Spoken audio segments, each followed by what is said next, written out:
going on, Jerome's? So, the J.J. McCarthy experience rolls on. And I know it's very easy for the haters and losers right now. 3 games of... But I like how they completely forget what happened early on, what happened in the Lions game. Fully get it, right? It is a win-now league, and all for developing a quarterback until it's time to develop a quarterback, right? And it's unfortunate because, with McCarthy, did miss 5 games with a high ankle sprain. Would have gotten some great experience before this part of the schedule, as well as, should O'Connell have played him in preseason? Don't know. But it is a lot of woulda, coulda, shoulda at this point. Plus, I love we get comments. Oh, you were the one who believing and hyping up J.J. McCarthy. Sorry for partying, man. Like, it's almost like you're new to the channel. I thought that Kellen Mond was going to win us multiple Super Bowls, so shut your ass up. Just get on board, man. Stop being so mad. Anyways, but you knew that when McCarthy was waxing on about like more fatties and better be a warrior in a garden than a gardener in a war, and also talking about his alter ego 999, it might have been over.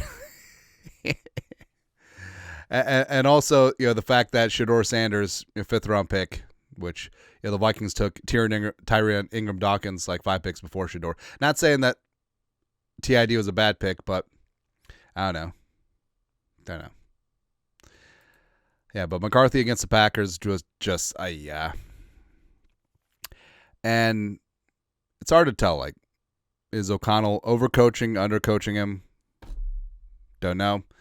But he's 12-19, 87 yards passing, 2 picks. 1 pick not on him. 2nd pick certainly was. 5 sacks, partridge in a pear tree. Yeah. The Vikings had -1 yard of offense in the second half when they got away from the run game because O'Connell just like freaked out about it. And you knew it was going to happen. You knew that, hey, we're running the ball with a plum in the first half with Jordan Mason and Aaron Jones. Let's stop doing that because we got down 11 with a full half of football to play. But yeah, and McCarthy, addressed the local media jackals afterwards, and I'll just say vibe-wise, like McCarthy was certainly down. Obviously, he didn't play well and hates losing, all that stuff. Hey, this is what McCarthy said after the Packers lost. I think there's ultimate emphasis on just the process understanding. Obviously, you want the results, but growth and learning and getting better every day is the most important thing. So obviously, it sucks losing more than anything, but, it's just all about that growth and staying steadfast to the process and, making little tweaks here or there.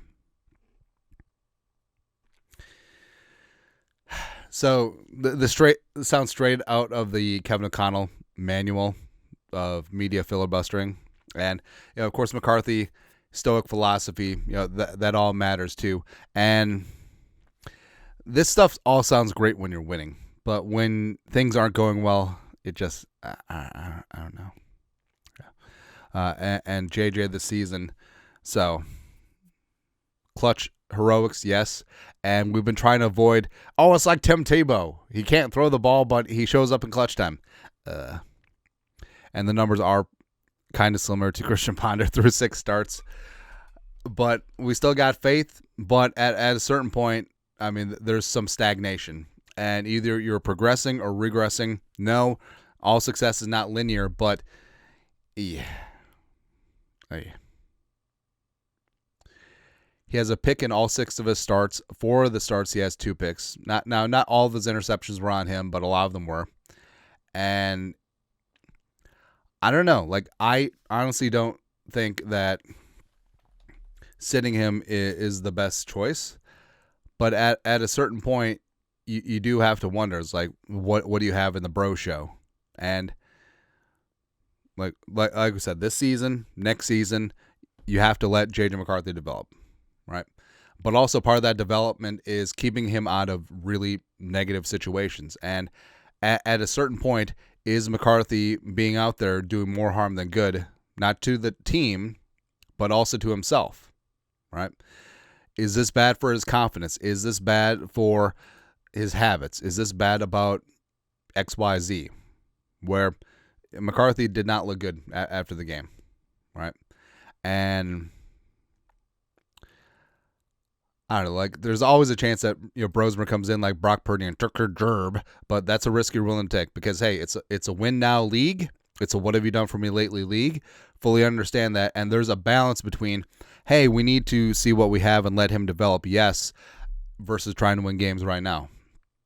Because I do feel like Kevin O'Connell and Kwesi are on scholarship, but if the rest of the season goes south and J.J. McCarthy continues to look bad or regress even further, all bets are off.